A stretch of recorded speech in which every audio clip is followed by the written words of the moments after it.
As you can see, beautiful styling box. It's got BlackBerry right here on the side as normal.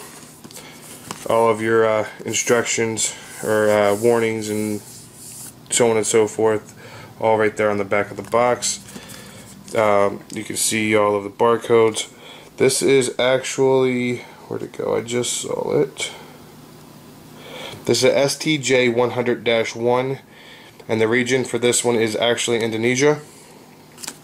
I've already unboxed it, taken a look at the device, powered it up, charged it, put a screen protector on it. I took a Z30 screen protector and cut it down a little bit to just keep the screen pristine.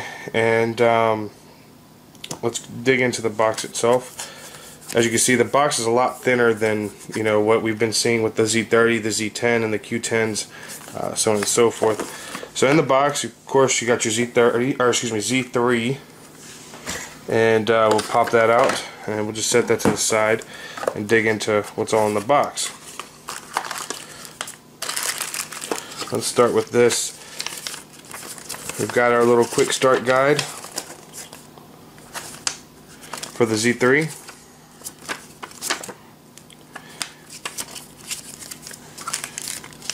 All of your warning instructions, what not to do, what to do, so on and so forth. It's BlackBerry. We all know how to make them work and run well. They do not give you the premium headsets like I've seen in the Z30 and the Z10, I believe, had it, along with the Q10. Just a regular basic headset. Because this device is for Indonesia, they do only give you the, I think it's a 220 plug. Of course, we can't use these here in the US, so that's garbage to me. But what I can use is the micro USB cable, which they've happily included. I do have plenty of chargers, so I'm not worried about that, especially because I use the Playbook Premium charger on my devices. So let's kind of take a look at the Z3 itself. Close this box up, get it out of the way. Now, as you can see, it does have that nice rubberized texture on the back. It's a lot different than what we've seen on the Z30 with the smooth carbon glass. Your speakers down here, which is kind of raised up just a hair right there, got a little lip. I don't know if you can see it on the camera, but yeah, there you go. It looks like a microphone here. You've got your charging port at the bottom, which is really nice.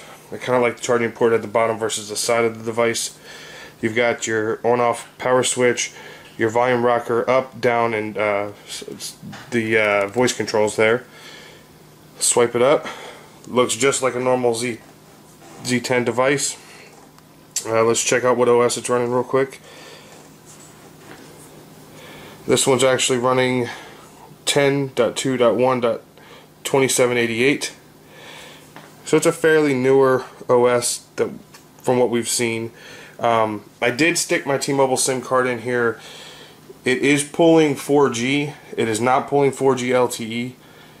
So, if you want a decent device at a reasonable price, the Z3 is definitely the way to go. But if you want LTE, the Z30 or the Z10 would be my way to go. So basically all of your icons are still the same. Nothing's really changed there. Of course, when I booted the device up, there was a ton of app updates, which I did already run. Let's see here. And now, like I said, this is only on Wi-Fi right now, so no SIM card in there. And unfortunately, my Wi-Fi is kind of slow today. So let's take a look at the screen between both devices. Pick them up, kind of hold them. Oh, there we go. As you can see, I've got different background right now on my phone, so icons are the same size. Display is the same size. Resolution's a little bit off to me, not off, but it's not as clear to me as the Z30. as you can see. Maybe you can, maybe you can't through the lens of the camera. I'm not 100% sure, but all in all, you got your squared edges, and on the 30 it's all rounded. So it's almost like to me it's almost like a Nokia device where it's all squared off, which is kind of nice. It feels good in your hand. Thickness wise against the 30, they're close to the same. It's not much difference. Let's give you a little side view, bottom view, and then your top view. Now, as we all know, you have to take the battery door cover off on the 30 to put your SIM card or your micro SD card in.